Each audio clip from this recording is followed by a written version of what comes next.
Je vais te raconter une histoire. Celle d'un homme qui a tout donné. Temps, énergie, amour, peut-être même de l'argent. Un homme qui croyait que l'amour vrai était dans le don sans attente. Un homme comme toi, comme moi. Et pourtant, malgré tout, cette femme ne l'a jamais respecté, jamais valorisé. Elle l'a relégué au second plan. Et il s'est demandé pendant longtemps. Mais qu'est-ce que j'ai fait pour mériter ça? Ce moment-là, je m'en souviens. Je regardais mon téléphone, encore une fois. Elle avait lu mon message et n'avait pas répondu. 2 jours, 3 jours, rien. Et quand elle revenait, c'était avec un petit coucou sec, comme si j'avais attendu pour elle. Et c'était vrai. J'attendais.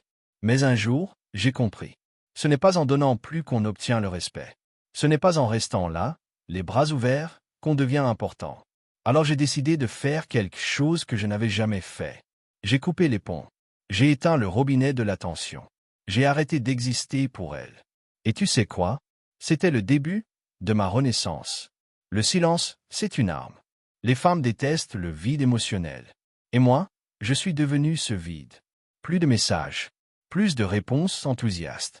Je répondais court, froid, presque mécanique. Et là, elle a commencé à stresser. Tu fais quoi? T'es fâché contre moi. Elle m'envoyait des petits signaux, des accroches. Mais je ne mordais plus. Parce qu'en face d'elle, ce n'était plus le garçon docile qu'elle connaissait. C'était un homme qui avait repris le contrôle. Pendant que je disparaissais de sa vie, je suis réapparu dans la mienne. J'ai repris le sport. J'ai bossé sur mes projets. J'ai investi dans mon style, mon image, ma santé. J'ai commencé à briller pour moi. Pas pour elle. Pas pour les autres. Pour moi.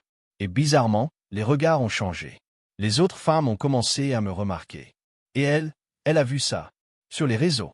Sur nos amis communs. Sur mon sourire nouveau. Et là, elle a compris. Je l'ai perdu. Le pire cauchemar d'une femme, voir l'homme qu'elle a négligé, être bien, avec une autre. Alors oui, j'ai commencé à sortir.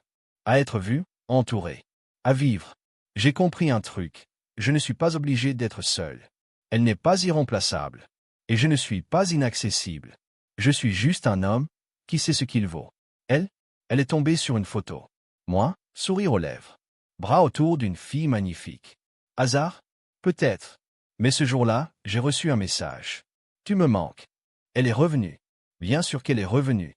Mais cette fois, c'était différent. Ce n'est pas elle qui décidait du rythme. C'était moi. Je ne répondais plus tout de suite. Je mettais fin aux conversations avant elle. J'étais occupé. J'étais ailleurs. Et elle devenait nerveuse.